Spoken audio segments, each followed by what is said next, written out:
میخروشم مثل یک رود خشمگین که از مردابش بیرون زده.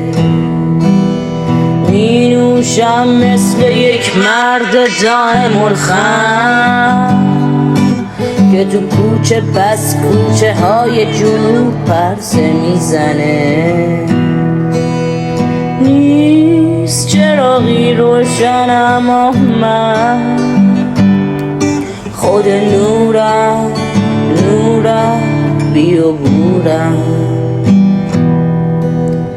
نیست میل به سخن با یار دلبرم، حتی من چند سالی تنها تو سکوتم میگذرم